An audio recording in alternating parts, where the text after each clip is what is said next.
We'll call this hearing to order. Where have you got my script here?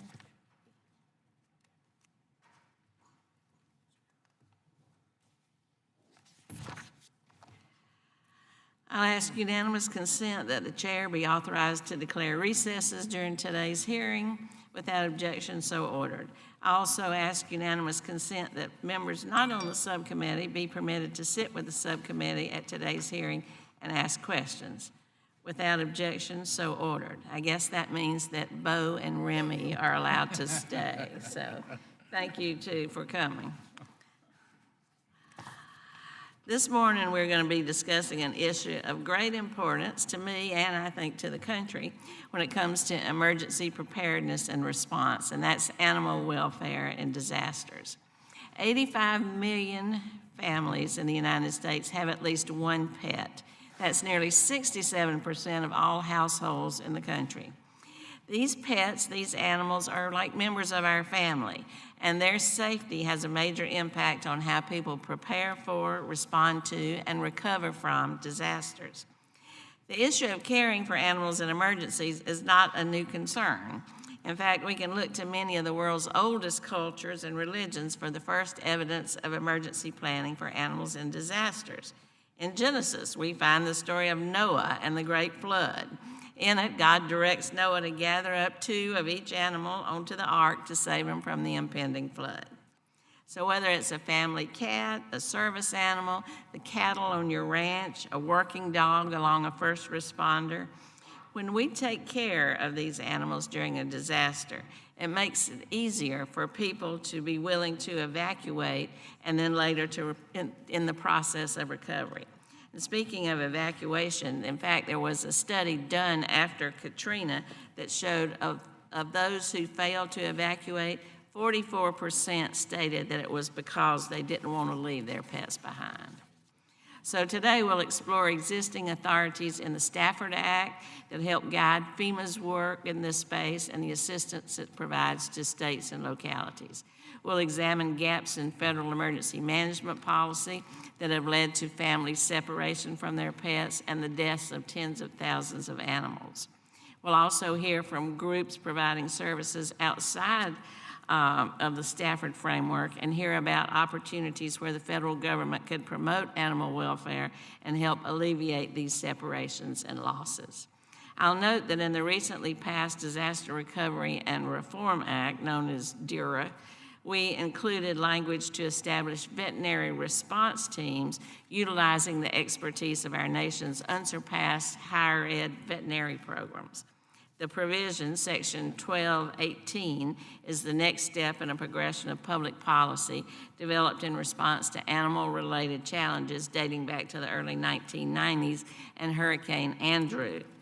They have unfortunately continued to be an issue in large and small-scale events such as Hurricane Katrina, Rita, Wilma, Florence, Harvey, Irma, Maria, and Michael, Superstorm Sandy, and the recent California wildfires. However, much to my dismay, FEMA has so far chosen to ignore this provision.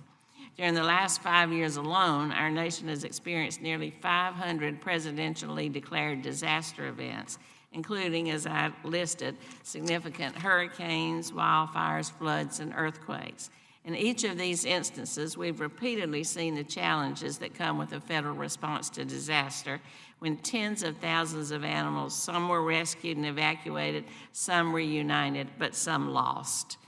Prussian German philosopher Kant famously said, "We can judge the heart of a man by his treatment of animals." So let us be judged today by what we can accomplish to protect animals in disasters. So today's hearing will provide this subcommittee with an opportunity to examine whether our federal emergency management policies measure up to our nation's affection for our pets and our flocks. I want to thank our witnesses who are here today. We look forward to your discussion, and also thank other animal groups, including the Humane Society, that have helped us to work on this issue. I would now like to call on the ranking member of the committee, Mr. Meadows, for his opening statement.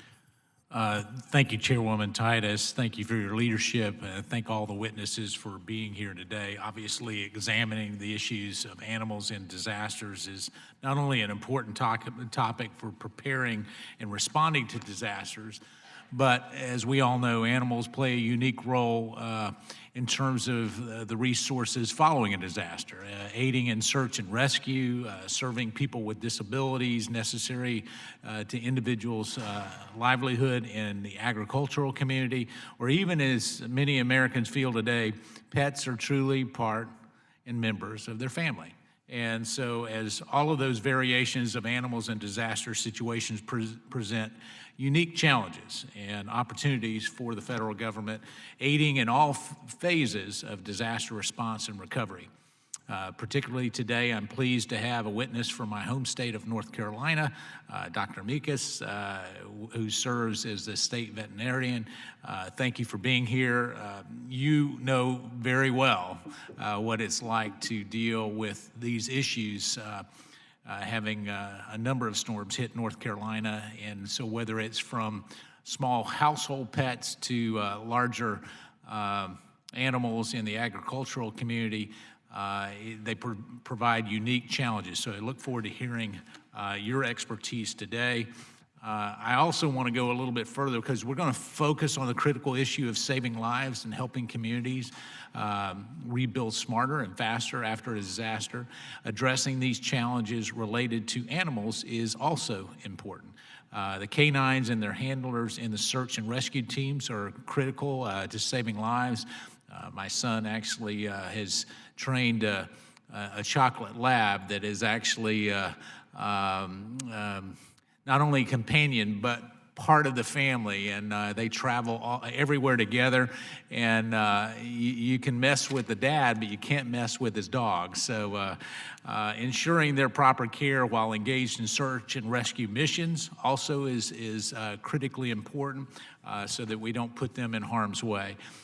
In rural communities, as I mentioned earlier, livestock is critical to state and local economies and ultimately to the nation's food supply. Effective preparedness and planning for response and recovery must include how we plan for and manage animals in these areas hit by disasters. I know that in the hurricane in North Carolina, we were having to bring in boxcars to try to move some of the livestock that potentially was in harm's way. And so I look forward to hearing from all of you today as we look at this issue and how we can address best practices where we can do better. And I thank you all for being here, and I yield back to the chairwoman. Thank you, Mr. Meadows. We're not going to have any other testimony. Other members will come and go, but for now, we'll just move on to our witnesses, and I'd like to welcome you all and thank you for being here. You're truly the experts in this area, and we look forward to your testimony. Dr. Wesley Bassett, who is here, he's the Director of Veterinary Emergency Team, College of Veterinary Medicine at Texas A&M. Dr. Mecca, the State Veterinarian for the Department of Agriculture in the state of North Carolina. Teresa McPherson, who is a canine search specialist with the Fire and Rescue Department, Virginia Task Force 1, Fairfax County, Virginia. And Mr. Richard Patt, who's the Vice President, Federal Affairs for the American Society for the Prevention of Cruelty to Animals. Thank you very much for being here today. We all look forward to hearing what you have to advise us. And without objection, our witnesses' full statements will be included in the record. Since your written testimony has already been made a part of the record, the subcommittee requests that you limit your testimony to 5 minutes. So we'll proceed with it with Dr. Bassett. Chairwoman Titus, Ranking Member Meadows, Vice Chairwoman Fletcher, and members of the subcommittee.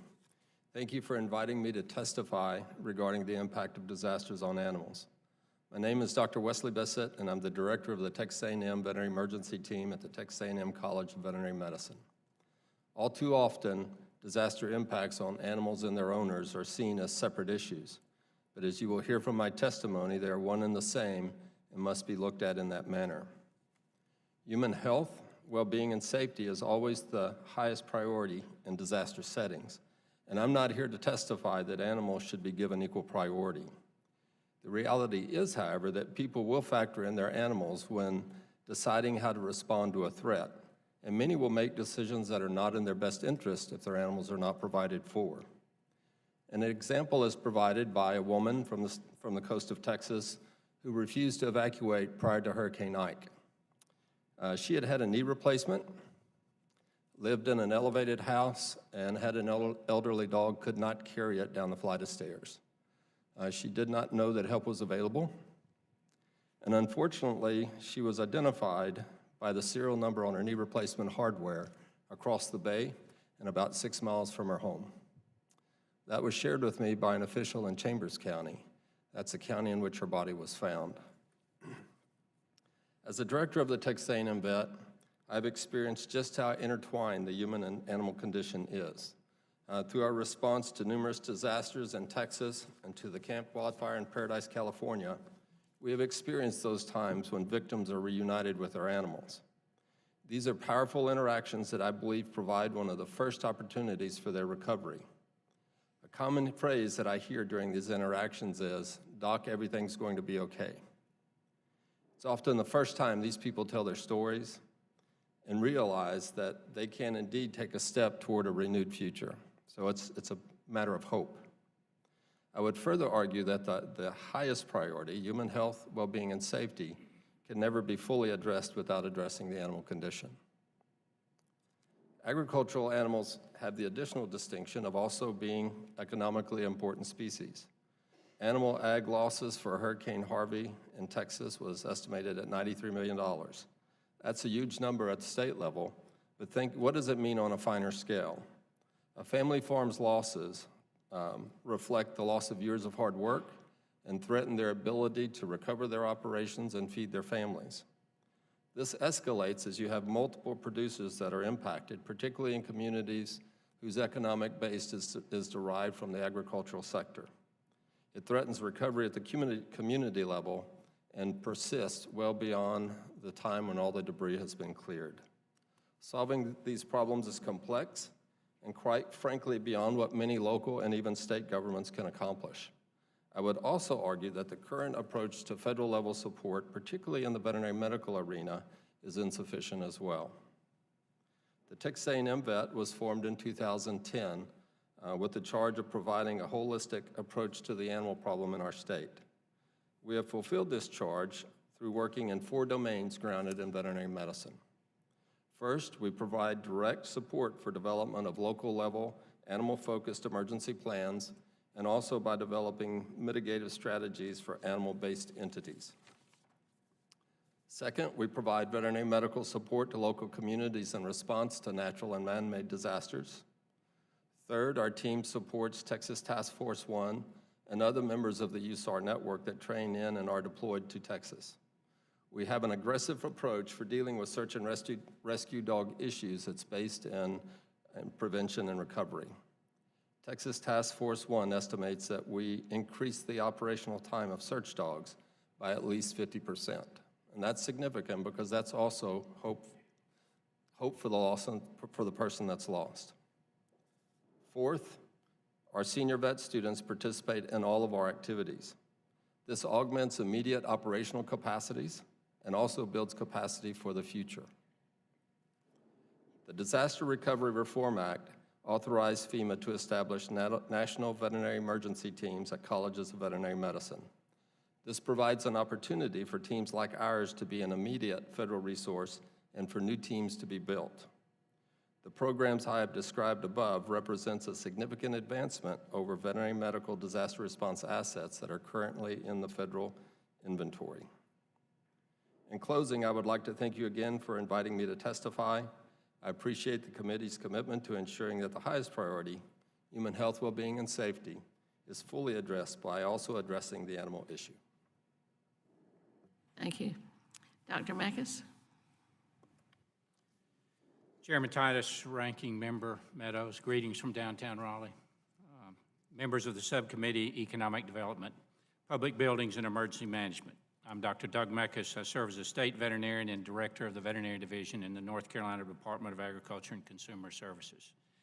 The division includes 150 employees that serve North Carolina's poultry and livestock industries, that manage and operate the state's 4 veterinary diagnostic laboratories and the groups that is charged with the implementation of our Animal Welfare Act in kennels, shelters, and other animal facilities throughout the state. North Carolina's robust agriculture and agribusiness industry is the #1 industry in the state and generated $91.8 million in economic value to North Carolina's economy in 2018, more than 17% of the state's gross domestic product. The sector also employs 17% of the state's workforce. Within agriculture and agribusiness in North Carolina, the animal agriculture industry, comprised of livestock, dairy, and poultry, accounted for 68.5% of the $11.13 billion in cash receipts in 2018. North Carolina ranks second in hog production, second in turkey production, and is one of the most diverse poultry producing states in the U.S. At these levels of production, there are significant numbers of animals and poultry on the ground on any given day in North Carolina, as many as 9 million pigs and 190 million poultry. That said, natural disasters or animal diseases have the potential to impact large numbers of any of these species. The single most significant disaster in North Carolina history, the event that is now the frame of reference for all natural disasters, is Hurricane Floyd, September 11th, 1999. It resulted in the most severe flooding and devastation of North Carolina's history at that point in time. The flooding resulted in $813 million in agricultural losses, the demise of 2.9 million birds, 28,000 pigs, and 619 cattle. Disposal of mortality was managed in whatever fashion was most convenient, and sadly to the detriment of the environment in some circumstances.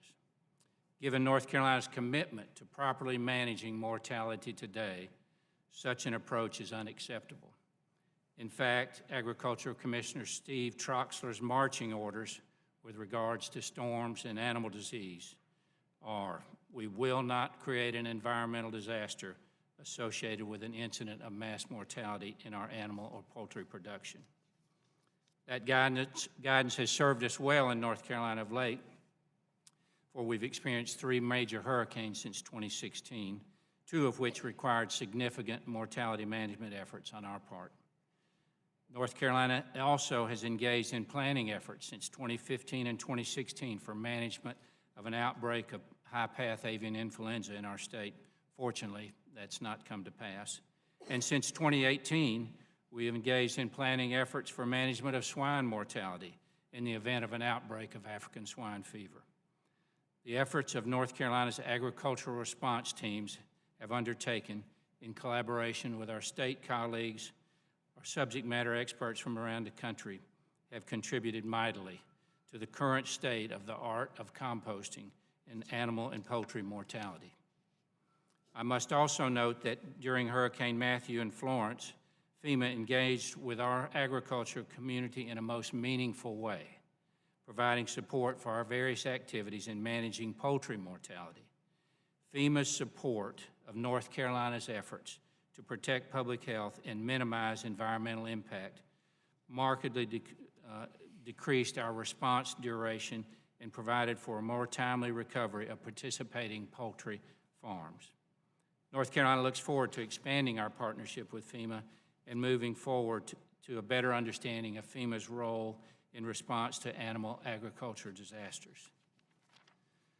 With regard to the management of companion animals during disasters, I highlighted in my written testimony the activities of the Veterinary Division's Animal Welfare Section, the Emergency Programs Division, and county animal control assets in response to such incidents. Finally, I must say, the Veterinary Division and the Emergency Programs Division in North Carolina believe there are currently gaps in existing capability at the state and federal level to manage a catastrophic animal disease outbreak. Such an incident, usually considered the sole responsibility of USDA, could be of such consequence that all responses available would need to be brought to bear. Given the global character of trade, of travel, of illegal movements of agricultural products, perhaps it's time to consider a fully integrated approach to such event. Thank you for the opportunity to speak today on North Carolina's management of animals in disaster, and I'm happy to answer any questions you may have. Thank you, Dr. Ms. McPherson. Good morning, Chairwoman Titus, Ranking Member Meadows, and members of the subcommittee. Thank you very much for this opportunity to testify on the issue of animals in disaster. In my case, search and rescue dogs. I'm Teresa McPherson. I'm a member of Virginia Task Force 1, which is one of the 28 urban search and rescue teams in the country. And my position on the task force is Canine Search Specialist. I'm a dog handler. I've been a member of the federal system since 1993 and have some extensive experience with flying dogs commercially in cabin. I'll be speaking for the federal USAR dogs, but I understand that many, if not most, of the state teams also fall within the realm of what I'll be talking about. In the past, we dog handlers have had it pretty good with flying our dogs for training, testing, and deploying. We have been loosely lumped under service animals. And I would say our dogs are on a par with service animals as far as health, temperament, and obedience training, which are the main things that the airlines are concerned with. After that, our paths diverge from service dog training, but the airlines don't really care that our dogs are trained to climb ladders, take a direction from 50 yards out, traverse rubble searching for victims in disaster situations like earthquakes, hurricanes, explosions, mudslides, tornadoes, pretty much whatever comes up. Our dogs are trained and tested to handle it. In 2005, for Hurricane Katrina, all of the FEMA task forces responded on a rotational basis to Louisiana and Mississippi. Some task forces responding twice. At one point, I was asked by the FEMA USAR branch office for the FAA regulation that allows our dogs to fly in cabin commercially. They needed to get a lot of people to and from this place. I responded that there is none. This was met with surprise, and there was discussion of addressing this issue in the future. But at this time, we really weren't having any problems with flying our dogs commercially in cabin. They were being very accommodating, even welcoming. They treated our dogs like heroes. But this has changed drastically in the past few years. The last time I was in the security line with my dog, I heard a passenger behind me say, "Wow, anyone can buy a working vest for a dog online." And sadly, it's true, and people do. Currently, the airlines have to deal with dogs with virtually no training, poor temperament, health issues, mainly because of fake working dogs and fake emotional support animals. And I do not mean to disparage the legitimate service dogs or the legitimate ESAs. I'm talking about the passenger who rings her call button and advises the flight attendant that her emotional support animal just pooped on the floor. It needs cleaning up. True story. Now the regulations are tightening up, and we're happy about that. But it's affecting our dogs in a negative way because of the definition of a service animal, which is an animal that provides a specific function for a disabled person. That's not us. So now we have no place, and the airlines don't know what to do with us. They make individual regulations that vary from airline to airline, change often, and result in general confusion on the part of the handler as well as the airline personnel. Many times we have to wait while a supervisor is summoned or get in a special line and wait until the dog guy comes in. It's time to legitimize our dogs and to be on a par with service animals for air transport. All of our dogs are screened, trained, tested, and certified. It's important to know that we can get to and from a disaster with our dogs. Though we can respond as a specific canine resource, most often we respond with our task force, which is 50 to 70 plus members and comprised of heavy rescue, logistics, medical, hazmat, structural engineers, and more. And getting the dog component on board can be problematic for the whole team. We can provide the necessary paperwork to show our dogs are of sound temperament, healthy and well-behaved. We would like to see this request to fly our dogs in cabin expanded to apply to training and testing as well as deployment. It's important that the dogs are trained and tested in a variety of situations.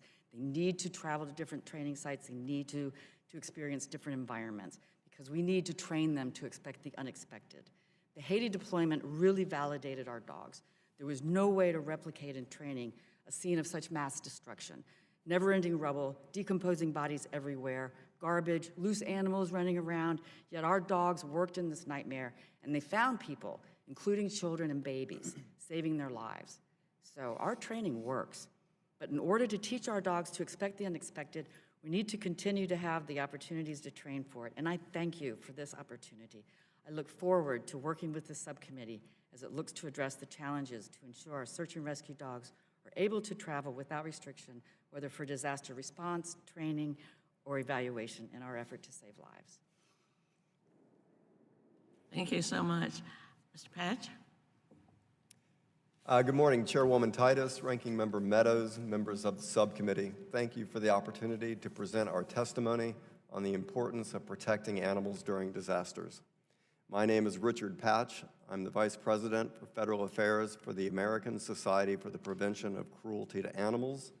Founded in 1866, the ASPCA was the very first animal welfare organization established in North America.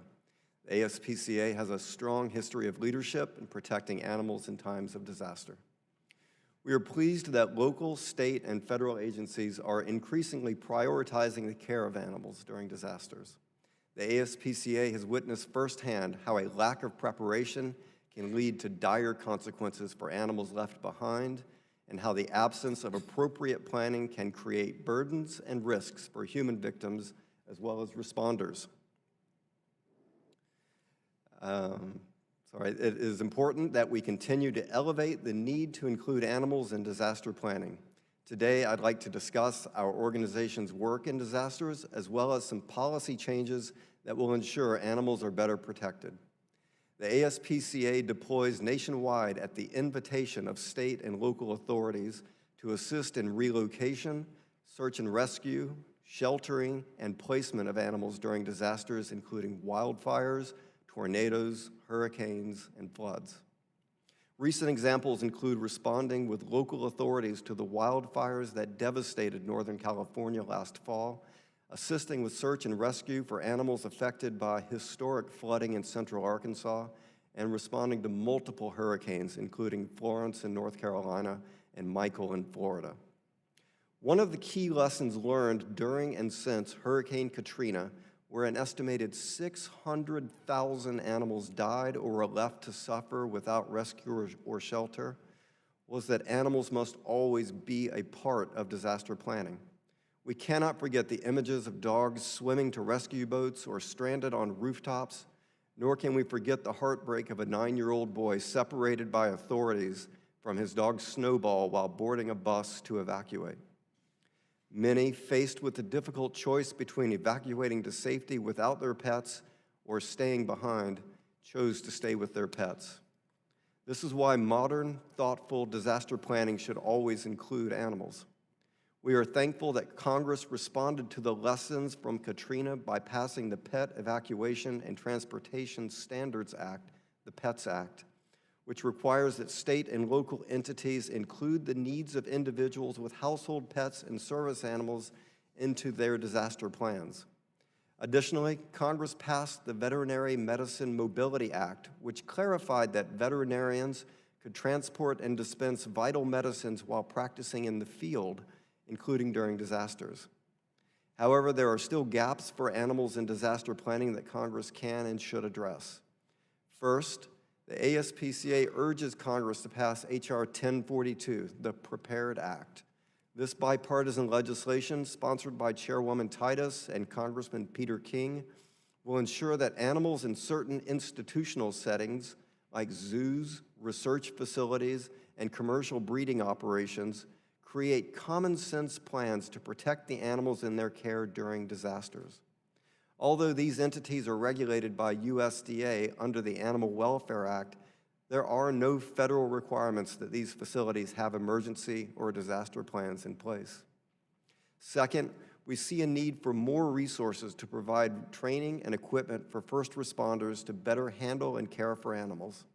An ASPCA survey revealed that more than 75% of responding states and counties reported additional needs for emergency training, expertise, and equipment. Third, veterinarians need more flexibility to deploy across state lines in response to disasters. We know hurricanes and other storms don't stop at state lines, Neither should our ability to provide emergency care to animals in disasters. Lastly, there should be greater use of cohabitated and co-located shelters. Cohabitated shelters house people and pets together within a shelter, while co-located shelters have separate facilities for the humans and pets, but are typically in close proximity, enabling the families to regularly visit their pets and even provide for their care. We look forward to working with the subcommittee to find the best solutions to these challenges. With natural disasters occurring with increasing frequency and greater ferocity, preparedness is becoming ever more important. Thank you so much for the opportunity to testify. I look forward to responding to your questions. Thank you, Mr. Patch. Thank you all again for your testimony. You are the experts, and you've given us some things that we can work on. We'll now move on to member questions. Each member will be recognized for 5 minutes, and I'll start by recognizing myself. I'd like to start with you, Ms. McPherson. You were talking about the challenges for your dogs going for training, for deployment, and for evaluation, and the problem with being on airline travel. You're an elite first responder. You need to get there. Your dog is your team. Are there other places where you've experienced some challenges being with your dog besides on the airlines? And do you have any specific suggestions that we might do working with the airlines to solve this problem? Because you're right, I've seen people carry a snake on a plane to say it's a support animal. Didn't give me much support having it sitting near me, but you know. All right, no. Thank you for that question. Really, our main concern right now is the in-cabin airline travel.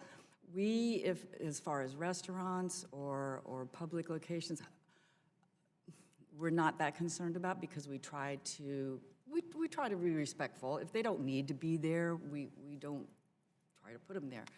Hotels, though, that would be good to come under the service dog label, or not their label, but our own label, but under that same category, so that we can lodge with our pets. Because sometimes with our dogs and on deployment, we are in hotels, and that can become problematic, just like the airline flying. It's like, well, it's not really a service dog. So I was going to ask you, when you get to the scene of the disaster, where do you go with your dogs? I mean, Lots of times we're in tents. Uh-huh. Sometimes we're in a sleeping bag on a parking lot until we can get the tents up. But for many deployments, especially hurricanes, we are lodged in hotels if it's possible. Okay, thank you. Well, then we'll look at that definition, see if we can expand it. Mr. Patch, you mentioned in your last recommendation, and the ones you gave were really good and some things that we can actually get done. I don't want to wait till we get a massive bill. If there are little pieces that we can make improvements on, that's the intent of this committee. But the need for adequate resources, I would ask all of you. Mr. Patch says we need more resources. Doctor, could you address that? What can FEMA be doing better, and what kind of resources do we need to enhance? Well, I'll start with the veterinary medical piece, and again, FEMA has this opportunity, and there are distinct differences between what teams like ours does and what the current inventory of response capabilities does from a veterinary medical perspective. And so we really need to push that because, you know, a key part of what we do is working with communities on preparedness. We're planners as well as responders. I don't see, my own personal opinion, I think you need to be both. And we do that down at the local level, and the reality is they struggle to have the expertise, many local jurisdictions, to develop animal-focused plans. And so it just makes the situation worse when something does happen because there's not a good plan there. And so having resources like ours that can play into that, I think is critically important. Have you looked at the Prepare Act that was mentioned that I've introduced to see if that kind of goes in the direction you're talking about? It does, and I think that, I know that there's a desire to have more accountability on information that's kept for animals by local jurisdictions, and that's so important because the reality is we have I think in many disasters, we have animals wind up leaving the disaster area, and those victims don't have that opportunity to recover. It's typically household pets, but it could be livestock as well. And so any provisions like that to tighten things up and to drive us to a more prepared society, I think is a really good thing. And a team like ours can help toward that end. Dr. Mecca, North Carolina's got a good reputation for leaning in on planning. We appreciate that. I know that FEMA has like a field hospital that it can take to a disaster site. Do we need something like a field hospital for veterinary services that's similar to that?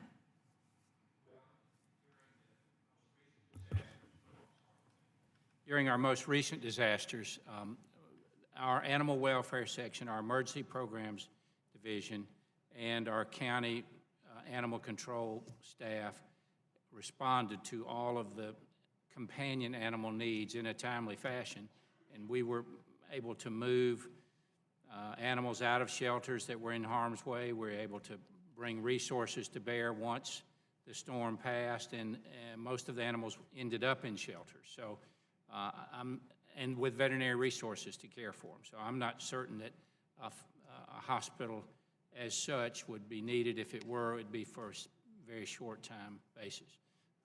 With regards to the livestock side, which is what we've been so engaged with, in Matthew, we met with FEMA the day after landfall.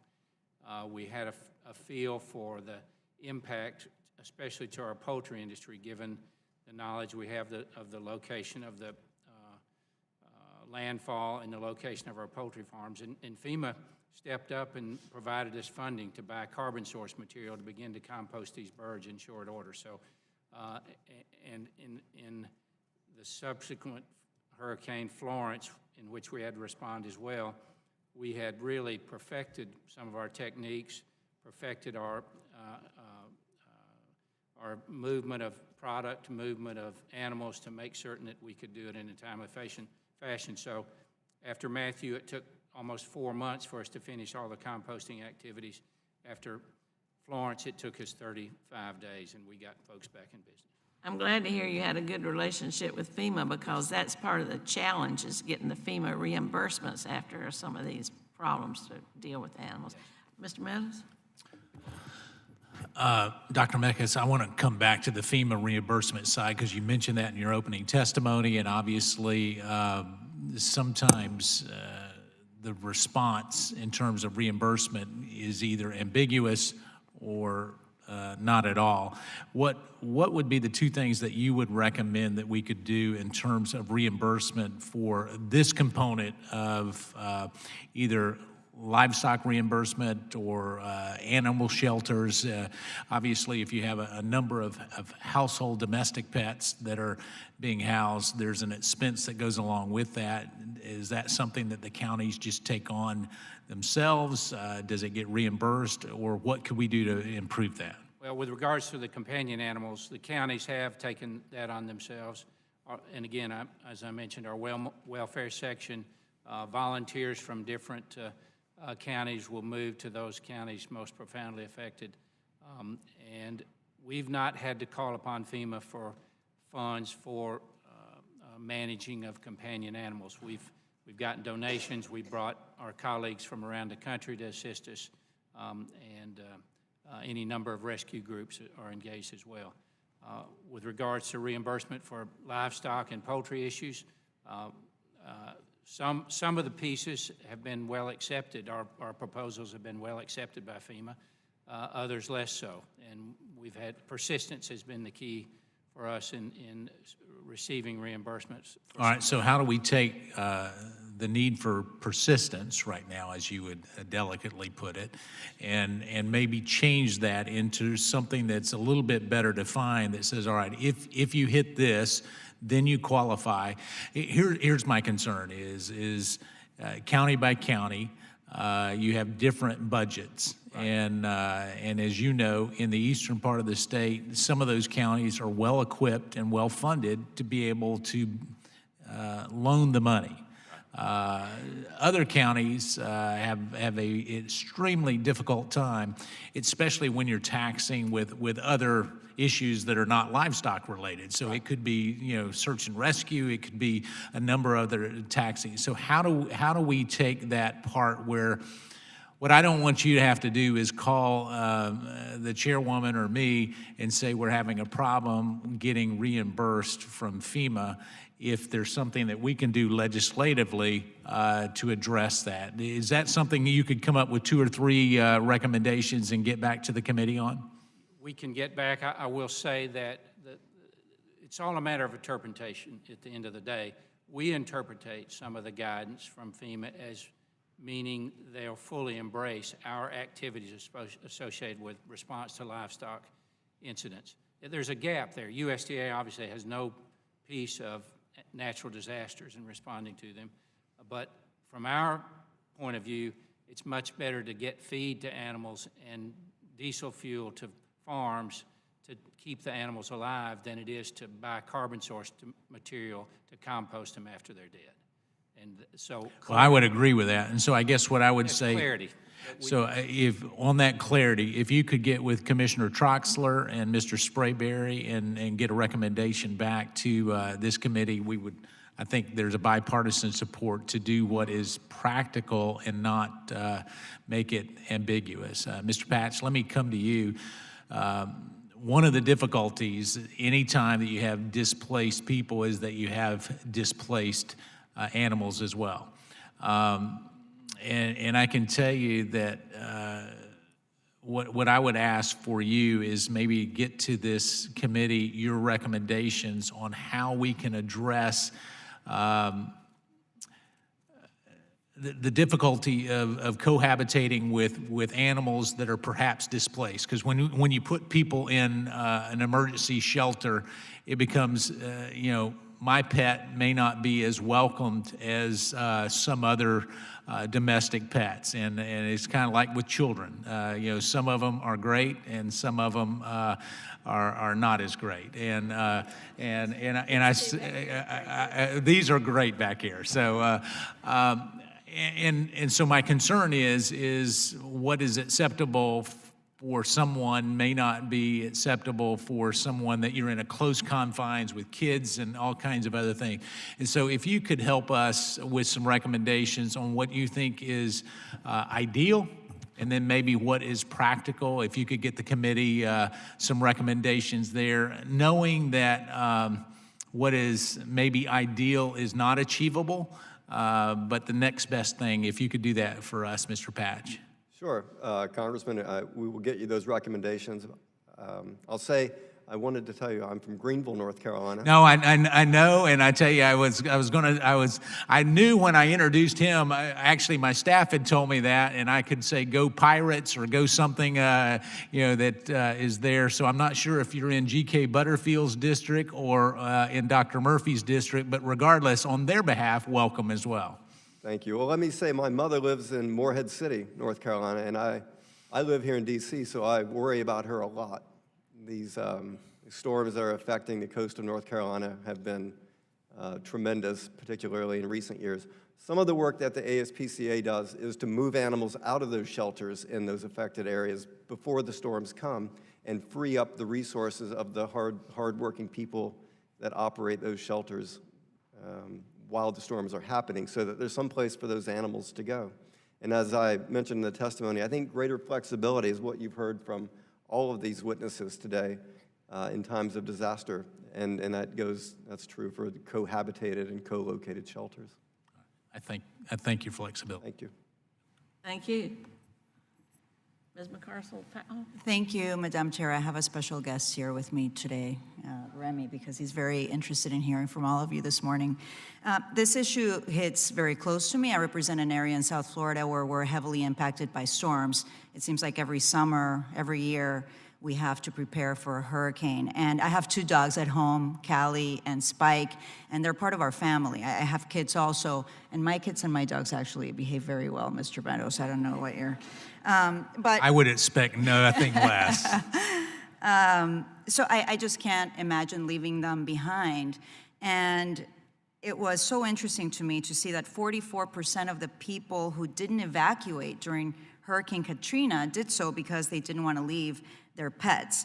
And I know that this is even more of a reality for our seniors. So I don't want anyone in my district to make the decision of whether they leave and leave their pet behind or not. So Mr. Patch, in your written testimony, I just wanted to start by asking, you outlined some ways that people can prepare to care for their pets. And I just wanna, if you could briefly describe that for everyone that's listening right now at home, what people can do, and if you can highlight those steps that people need to take to prepare for a hurricane.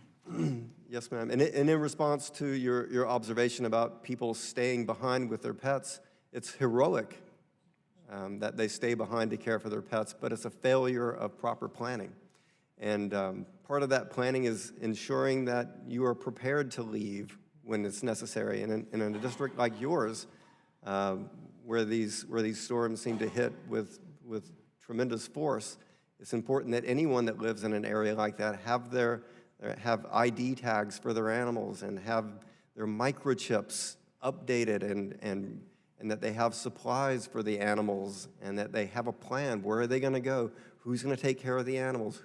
Can they keep the animals with them? Can they get on a bus or a train or a plane? Being prepared and knowing those things in advance is important. And back to the chairwoman's legislation, ensuring that commercial enterprises, zoos and research facilities and breeding operations, and they know that these things could happen and they should be prepared. In the title of your bill, they need to be prepared in advance. We have one of the most beautiful zoos in the country in my district also, Zoo Miami, and I know that they do a really great job of preparing for hurricanes. Is it possible, since you're mentioning this again, that they can actually coordinate with vets in the area to actually also take in some of these pets? I don't see that working as well, but if you can provide some examples or ideas on that. I can't speak to that exact idea.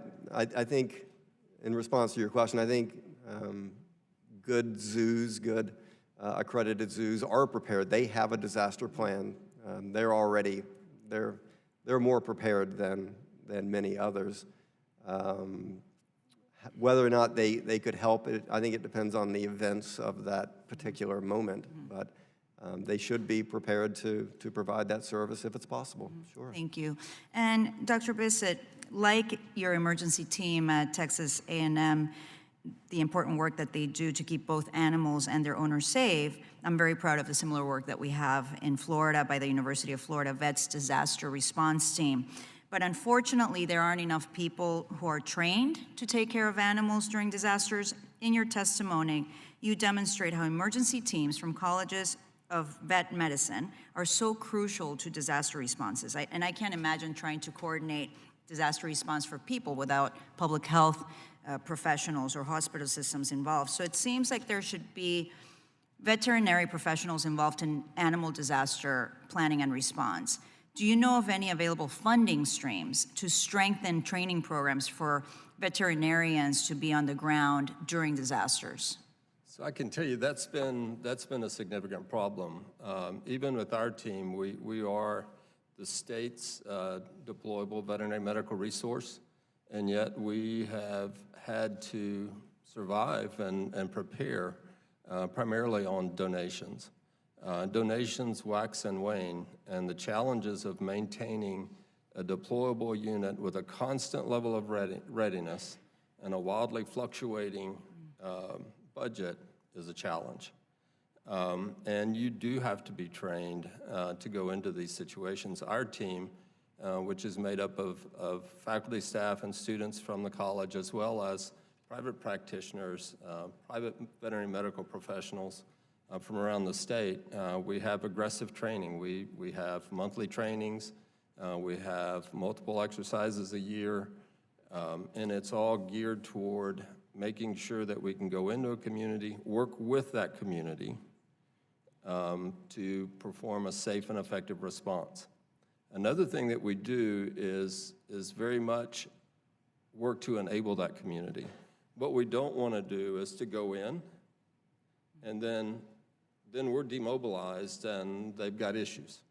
And so we try and leave a structure for that response to carry on as it winds down. And our history has been that most of those communities that we deploy to, we wind up going back to and helping them plan, and we become, you know, basically lifelong partners. All that takes a budget. That is a challenge. And I would just a comment. Veterinarians are willing to volunteer. One of the things that we've seen, though, in Texas, where we've had so many things happen, is they'll volunteer once. And then the next time you have a conversation, it's go, I can't afford that. I wasn't trained to be there. I'm not going to do it again. And so having these structured teams, I think, are critically, critically important. Thank you so much. I'm out of time.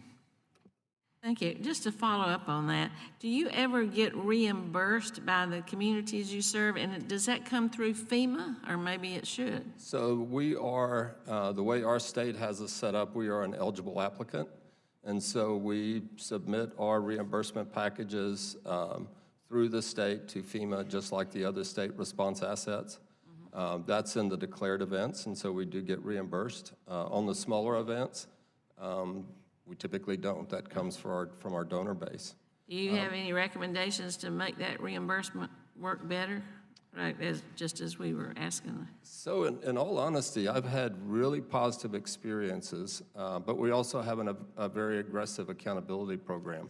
And I'm just gonna, in answering that question and actually going back to something that Ranking Member Meadows asked about was, you know, how do we make that reimbursement process better? Chief Kidd, our chief of the Texas Division of Emergency Management, one of the things that he's challenged our team with is making sure that we help local communities get to the point where they have good accountability, good record keeping, so that those animal-based responses are indeed reimbursed.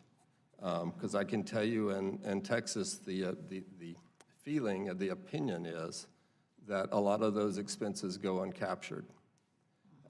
And for a community that's reeling from the economic outflow that a disaster costs, that's all important. Thank you. Thank you, Doctor. Ms. Norton-Holmes? I have looked at your testimonies, Dr. Mecca and Dr. Bassett, where you discuss the integration of your organizations into emergency management, disaster efforts, and it's very important to note that. But I'm interested in the planning and preparation before the disaster occurs. So let me ask you, what role, if any, does climate change play in your preparations? We're already seeing indications of that across the country. Well, I can speak to Texas, and I know that, I mean, there's no denying that our weather cycles have become more severe. We're seeing flooding in places that we've never seen it before because of the weather patterns, because of land use. There are a number of issues coming together. And so it does take a more aggressive planning approach as our climate does change and our land use changes. You're going to have areas that now flood that used to not flood, either because of the rainfall or changes in drainage. In our 2016 Brazos River flooding, I talked with a rancher that was distraught. He had moved his cattle from the Brazos River bottom to the hurricane pasture. It was the one that had never flooded before, historically. He lost 200 head. They floated down the river. And so as weather conditions get more severe, planning gets to be more aggressive. And whenever it comes to animals, most local governments don't think about the animal professionals that most local jurisdictions have. Animal control officers, livestock officers, many don't even have a veterinarian on staff. They have extension agents, which are amazing in our state, but it takes planning assistance. We have to have better plans, as the problems become more severe. So it plays a huge role. I was surprised, Dr. Bassett, that your model is the only program of its type in the country. Are you working with other universities or other states in any way to replicate that model? Yes, so we have, and I want to acknowledge some other programs that are very strong as well. I know North Carolina State has a different model where they teach emergency management that's successful. Florida and their program is successful, much smaller scale, but rotations like ours, where all of our students go through a program, we're the only type in the country. And I'm proud that our university has will have educated between 1,400 and 1,500 senior vet students in this discipline by the end of this academic year. That's the answer, is getting them more people prepared to go out around the state, around the country, and to help communities get where they need to get. Finally, Mr. Patch, do you think there need to be federal requirements to track reunification of families and pets? That would be helpful to the ASPCA's disaster relief efforts. If not, what would help in your efforts to reunite families with pets that get separated during a disaster? Sure. Thank you, Congresswoman. Much of the work at the ASPCA is done in advance of these storms. We take the animals out of the shelters that are in disaster areas so that those services are available for disaster victims, lost pets, pets that have become, that are not with their owners any longer, have a place to go and to be safe. We are obviously for documentation. Animals that come into shelters should be properly documented, those that leave, and the better organized any shelter is, the more prepared they will be to be helpful in a time of crisis. So is there any system to track where, so that a family would know where their pet was, by going online or by coming to some central location? No, I mean, disaster planning is at the very local level, and shelters operate in communities, and every community, every county, every state has different laws and regulations. Bigger counties have better, not always, but often have better organized systems and can address the needs that you've outlined.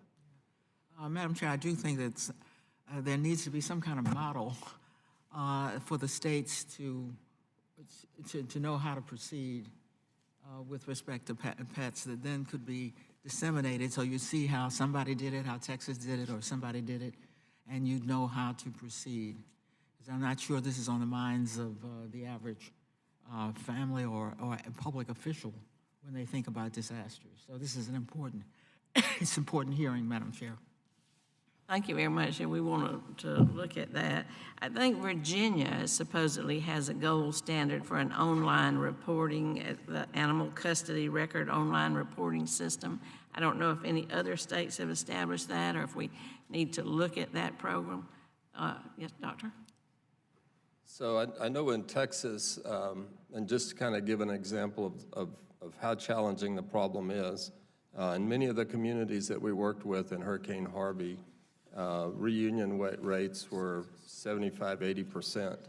One of the counties we worked with, their plan was actually to move their animals 90 miles away to a major city. That 90 miles was unbearable, and reunion rates were about 30 to 35%, so it's significant. So it starts at the local level, good planning, good documentation, fostering the ability to develop good plans at the local level is key. We have also, actually I was in meetings right before I flew here, we have a similar program written into our plan where counties that are impacted can provide information on the animals that were found. It goes into a database, up into a website. and it's going to become that centralized place for people that are missing animals to look. Now, it's challenging, and I know from the Camp Wildfire, and I'm sure ASPCA has had the same experiences. You wind up having a lot of visits, and it wasn't their animal, which is heartbreaking. But it's such a worthwhile task, because when you see that person and that animal reunited, it is such a remarkable thing. I can only imagine. Well, as we look at the Prepared Act and requiring local and state governments to be prepared, maybe part of that preparation is establishing a record where you can check an online reporting system. Should be part of that plan. I wanted to ask you, Mr. Patch, you said your organization has a memorandum of understanding with various governments around the country. Is there anything that prohibits you from entering into those, or are there any problems, anything we can help to alleviate to make it simpler so that more communities or all communities have that kind of agreement with you? I don't know that we can handle all the communities. I will check, Congresswoman. I know we have dozens, hundreds, perhaps, MOUs with cities, counties, states around the country. And in addition to one of the questions you asked earlier, the ASPCA is the #2 grant-making body in the United States. We've provided tens of millions, $150 million or more in the last 10 years, not all for disasters, but at least in part, and spent a lot of money in helping to prepare in disasters. And that work is so important, and the work that all the people on the panel is in preparing for disasters is so important. And this hearing and putting the word out about your bill, which would do as much for animals as anything the Congress can do right now, is so important. So thank you. Thank you. Well, thank all of you very much. I feel strongly about this, and I think we need to do something. But hearing what you all are doing is reassuring that there are things happening. We just don't know about it. We need to coordinate them better and use your example in other places. So I can assure you we're going to continue to push these issues, and any recommendations that you have for us in terms of planning or putting together a reporting system or dealing with FEMA, we hope you will get them to the committee so we can move some kind of legislation. You know, it's not a disaster, but something that also speaks to the value of pets to families is we also have statistics that show that a person will not leave a domestic violence situation or a home where there is abuse if they can't take their pet with them. So it's not just in an emergency. That pet is a critical part of a family's life. So we very much appreciate what you're doing, and we will certainly stay in touch as we move this forward. Thank you. Any further questions? I guess we're it. So seeing none, I'd like to thank all of you again for your testimony. It's been very informative, very helpful. I'd ask unanimous consent that the record of today's hearing remain open until such time as our witnesses have provided any answers or recommendations that may be submitted to us in writing. Unanimous consent that the record remain open for 15 days for any additional comments and information submitted by the members or witnesses to be included in the record. If you have anything additionally you'd like for us to include. Without objection, so ordered. If nobody else has anything to add, we'll stand adjourned.